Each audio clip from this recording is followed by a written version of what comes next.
So tell me your name and the research entity that you are associated with. Yes, my name is Enrico Ferro, and I'm in charge of the Innovation Development Department of Istituto Mario Boella.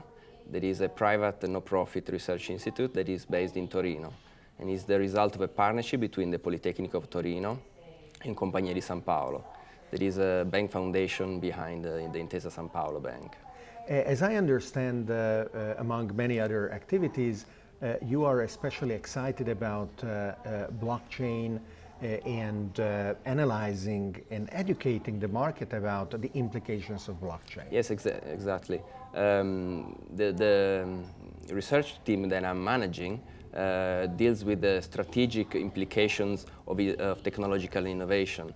And we are interested in clarifying how the evolution of technology or the emergence of a new technology, in the case of blockchain, changes the logics with which business is conducted.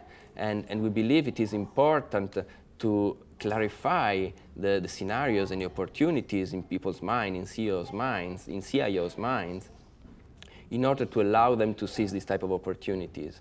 And with blockchain in particular, because the paradigm shift is so big, really requires a kind of a change in mindset.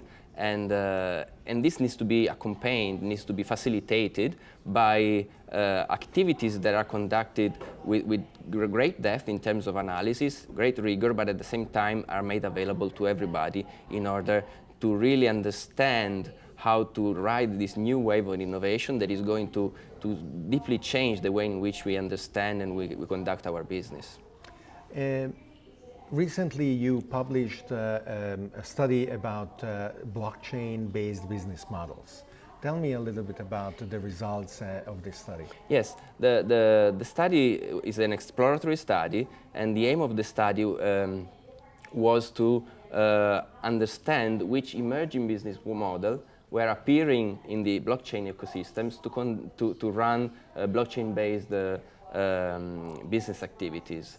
So the first thing we did was we needed to map the ecosystem, because many people have tried to map the ecosystem, but there was the way in which it was mapped was not very rigorous. There were many things overlapping, and there was a lot of heterogeneity. So the first thing we did was try to understand whether companies, at which level of the blockchain stack companies were operating. So whether they were working on the infrastructural level, whether they were working on the distributed app level, whether they were working on a single blockchain, whether they were connecting with different blockchains. So we created a matrix that allowed us to map companies and to understand, in order to understand their strategic positioning.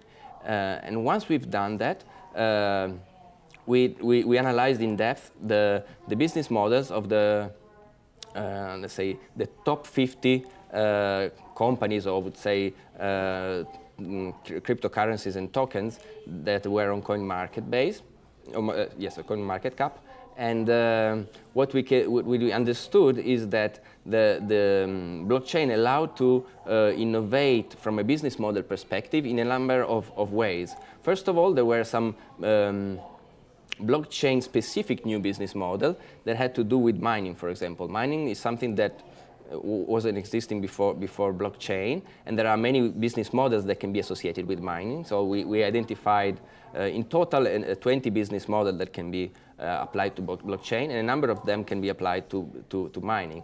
Then we realized that blockchain allowed to merge activities that previously were conducted separately. For example, the activity connected to payments and to reputation. Now, for example, Monita, brings together what used to be PayPal and Trustpilot. So that is, if you wish, some sort of a combinatorial innovation. And then the third type of innovation that we found is that blockchain allows a different type of intermediation. Right now we are used to big platform with an intermediary in the middle that captures most of the value that is generated on the platform. Although the promise of blockchain is total decentralization, you still need at least a technology or something in the middle. And what blockchain allows to do is to implement some sort of a light intermediation in which the weight of the intermediator it's much lighter than what we are used to. And this allows to redistribute the value generated in the platform among the actors that participate to the value creation activity that is not, as we all know, for example, with Airbnb or with Uber, it's not necessarily the platform owner that generates most of the value, but are the drivers and people taking the rides or people renting the house. So, or for example, in Facebook, people contributing to disseminate the content, because we know that in social media the content disseminates through a propagation system that is not linked with a single entity, but many people contribute to the propagation of a content.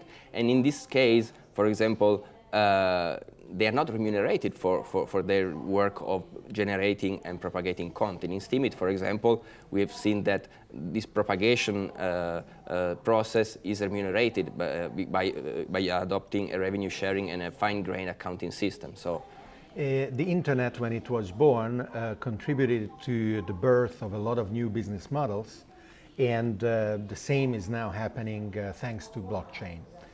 And actually, in the past 10 years, the internet became a must for a lot of businesses that previously wouldn't have thought of having anything to do with technology.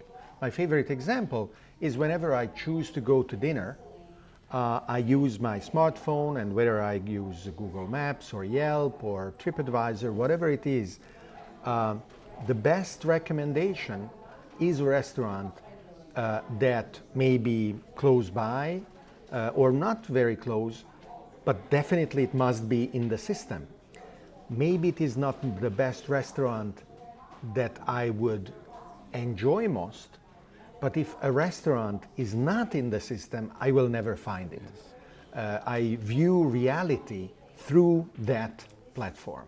So in the future, I fully expect that blockchain-based business models will be as entrenched and as necessary for businesses that today believe they have nothing to do with blockchain, or as probably they would say, they have nothing to do with Bitcoin. Yes, of course. But in 10 years' time or 20 years' time, it will be a given. Yes. And the contrary will be amazing. If today there is a restaurant that is purposefully not on the internet, you will say, wow, that's strange. Yes. Either it is very wrong, or it is very secret, very elite, something. Yes, yes, yes. So in the future, it will be just like that with businesses and with business models. And I am very curious to see, and together with people like you, analyze and then implement everything that is needed to make sure that this future is fully understood. Yes, exactly. That's why I believe it's very important that we start as soon as possible to, clarify the scenarios and trying to educate both the businesses that will need to adopt blockchain technologies, as well as the CEOs or people that want to start up a blockchain-based company in order to understand how to fully seize the potential of this new wave of disruption. Certainly your research and your reports are going to be a great help to all of these, and I am looking forward to be able to read them, and I am recommending everybody to go and check them out. Thank you very much. Thank you.